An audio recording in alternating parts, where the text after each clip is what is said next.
And my opinion, that should be in national park. It's so important. And I had the fact that I have to pay the fee and go for the Catholic hotel to see Jesus Time Synagogue. Also, I have to say that I don't feel like I am the most important person over here. I wish this place would have cold water fountains, sitting area for the group here, sitting area for the group there. On the other hand, the benefits of this, that everything was excavated over here in a super quick time. Anyway, I'm not crazy about it. And especially I don't like the fact that the hotel was built so close to the synagogue. For example, we know, and very soon I'll tell you how we know, or that every synagogue had a ritual bath right next to it. And I'm asking myself, where is the ritual bath? Or like which part under the hotel? So I guess the government, after it used to be a private land and they purchased it, so not much that you could do. So they brought some sonar equipment and they checked where the archaeology and they gave them the permission to build it. But for me, it still feels a little bit disrespect to have it so close. You could have make it smaller, make it farther. I feel I don't like it. Anyway, after complaining, get it out there. It is what it is. Yeah. Pretty much the same thing as all the Catholic churches on top of every monument like that. Okay, you know what? Let me say it's not really here, but Bless you. last year. Let me say something about why we keep visiting Catholic places. It's because the Catholic came here first. The Catholic Franciscan Association, which known as the Custodia di Terra Santa, the custody of the Holy Land, was sent over here by the Pope 800 years ago, and they purchased all the best locations. You know, even the upper room used to be in the hands of the Franciscans. That's why the Pope wanted back. Now, so it means that you can take the map of Israel and put a grid of Catholic churches on top of it. Now, the Eastern Christians, the Orthodox Christians, came 250 years ago, and they also purchased a lot of real estate. So you can take another grid. Yes, now you have the Red Dome churches on top of it, and the Protestants, unfortunately, came here only on the second half of the 19th century. So for you, my friends, only leftovers. Okay, so that's the reason we keep visiting those places, because they came here first and they purchased this real estate. After saying all that, welcome to Magdala. Okay, where to begin? First of all,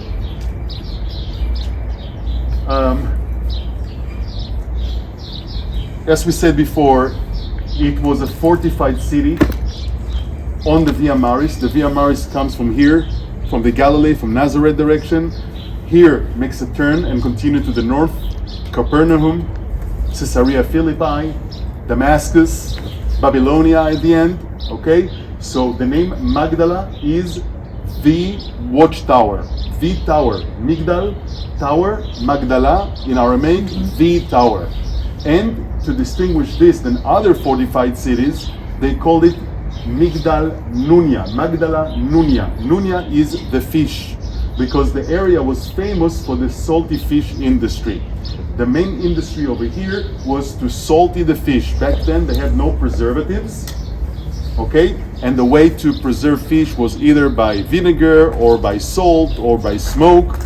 Jesus said, "You are the salt of the earth." We just came from Mount Beatitudes. Yes? Yes. Yes. He used, like the prophets of Israel, he used daily life example to convey an abstract idea. Those people knew about salt. Yes, their business was salt. And in Greek, the name of this place is Tarichai, which means the place of the salty fish industry. And the best fish, or the most famous fish over here, was the Sea of Galilee sardines. Again, next time you come, you visit us, I'm gonna make it at home. But Tarichea sardines, that was the most famous salty fish brand in the markets in Rome. So the Romans in Rome ate sardines that came from here, from the Sea of Galilee. So that was, and that's why the fishermen were here, and all that. Now, if you remember, we saw the tail, and we explained about the tail, layers upon layers upon layers of civilizations, and we're going to talk more about this. Here, everything you have is either Jesus' time or one generation after Jesus' time. Actually, if you look from where you sit right now, you will see that the archaeology that was discovered is 1 foot under the surface. Only 1 foot below. And everything you see over here is dated to Jesus' time. We checked it, either Jesus' time or one generation after, according to the coins that were found. Okay, the coins give us the year. So what's the story of the place? As you probably know, one generation after Jesus' time, as Jesus prophesied, he said, remember, not even one stone will left on the other. The temple will be destroyed. He was crying for Jerusalem. He wept over Jerusalem. So in the year of 66 AD, the Jews, the Judeans, and the Galileans decided to rebel against Rome.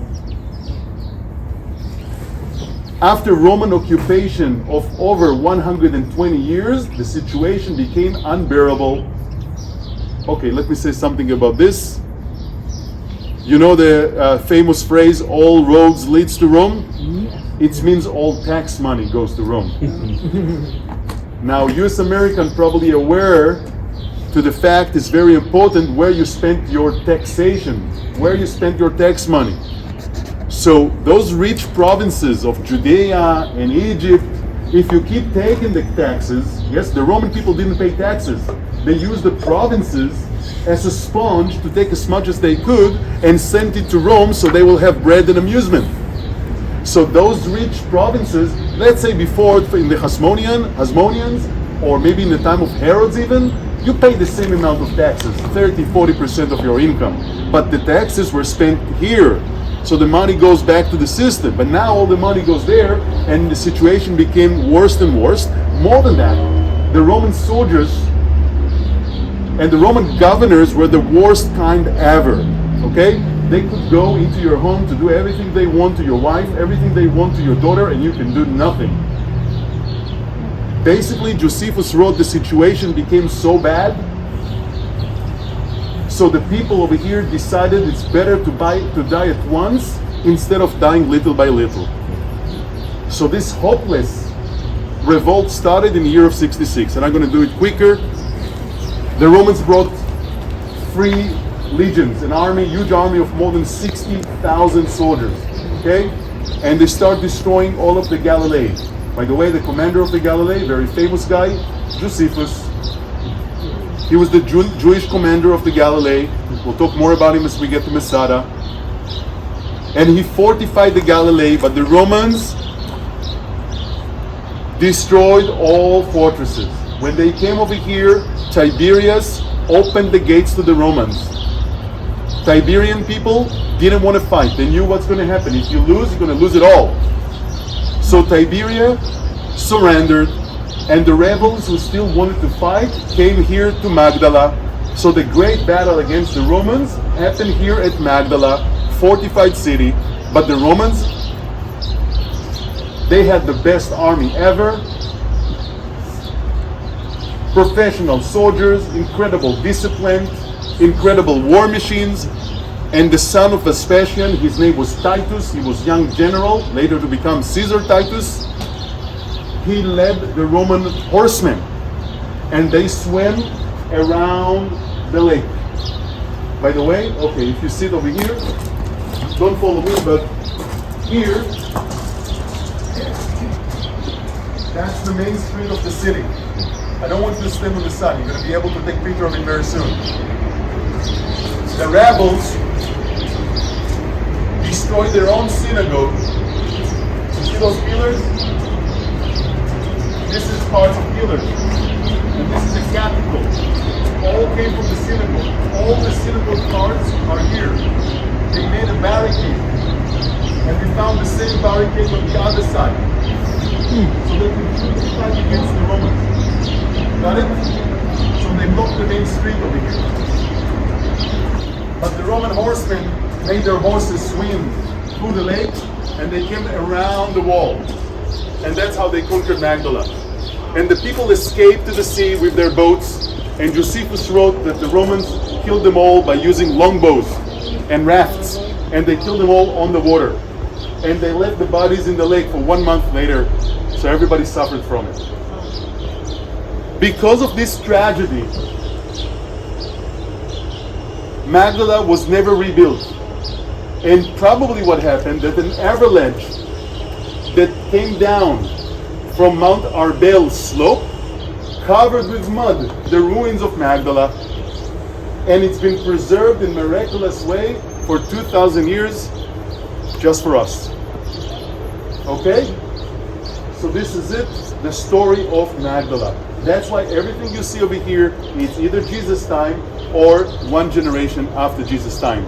In the year of 68 AD, everything over here was his story. So far so good? Yes. Now I needed to stand up. Because, okay, not yet. This stone was found in the midst of the synagogue. Sorry, I have to talk a little bit more. This is a replica, and if I may say so, not a very good one. The original stone, it's another replica over there. That's where they found it. But if you go online, go into the Israel Museum, archaeological wing, you can see the real thing. And it's even more clear, better condition. And this stone came from the center of the synagogue.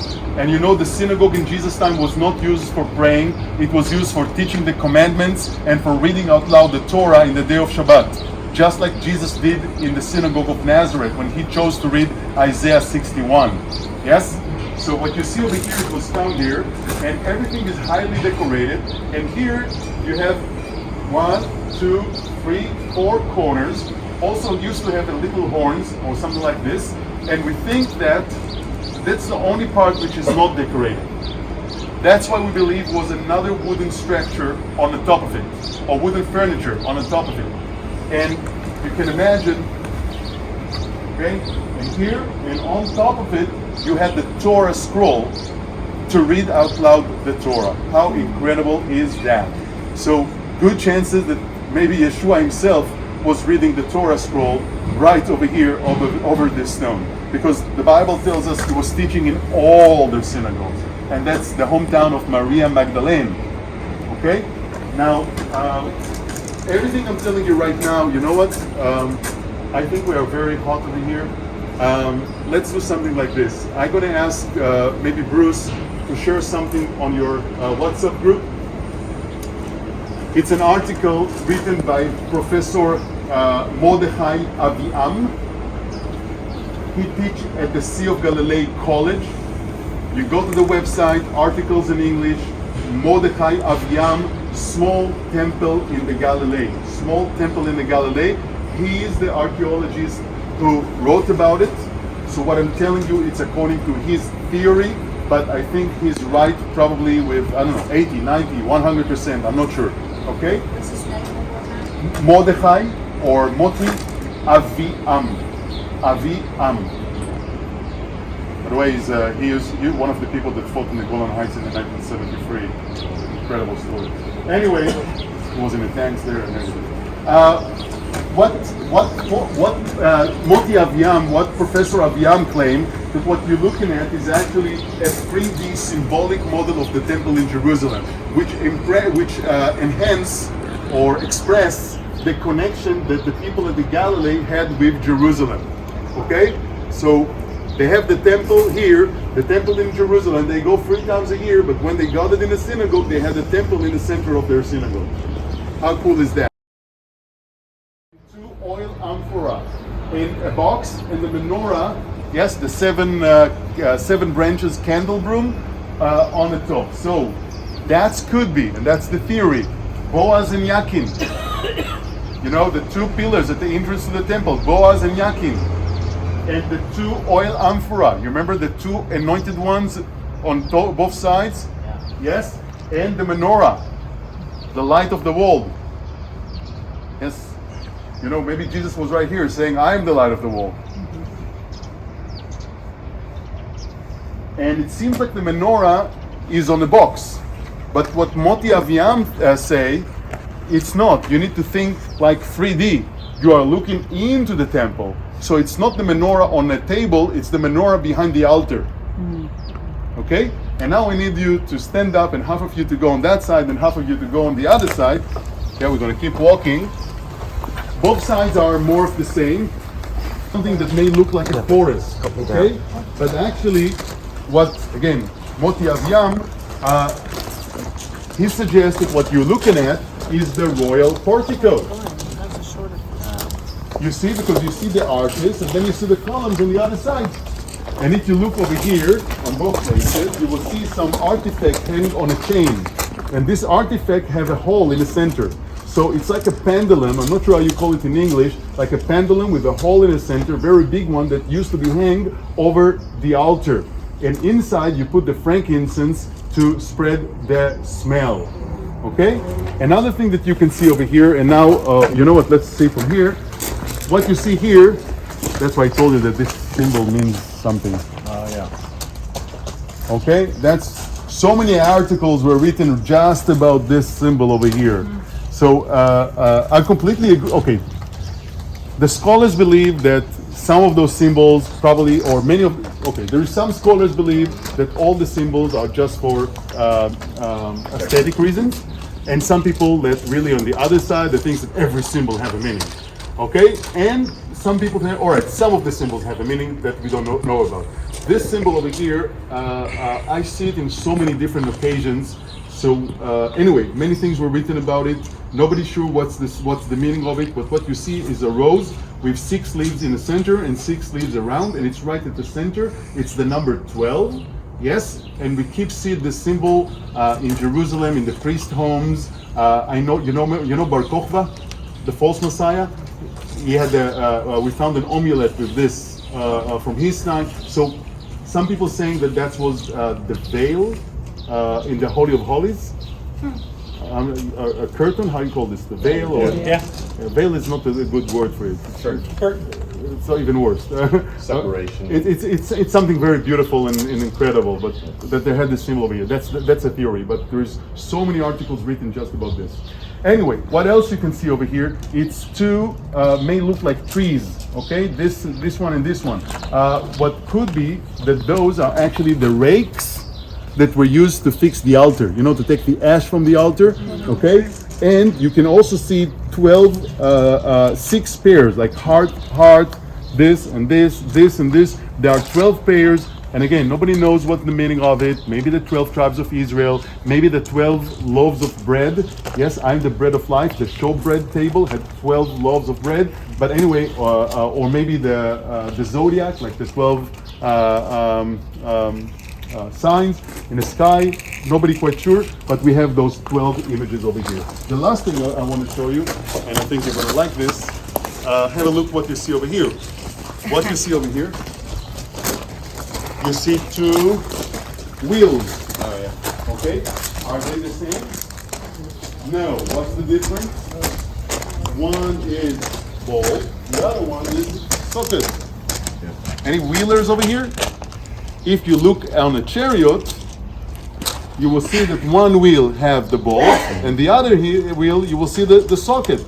So it's actually not just identical 2 wheels; it's actually represent a chariot. And okay, maybe something I should have said before. In Jesus' time, the Jews kept the 10 commandments very carefully, and the second command: you shall not make any curved images. Okay, so they will never do the chariot, but they will do something that represent a chariot, not because they couldn't do a chariot, because they believe it's not allowed. Okay, so that may represents the glory of God, and you can see there are 6 triangles, 6 over here and 6 over here. It looks like tongues of fire. Okay, maybe the impression from the book of Daniel chapter 7, his throne is flaming fire. Okay, or the chariots of fire. Okay. Anyway, very interesting. I wish I never saw the original stone yet, but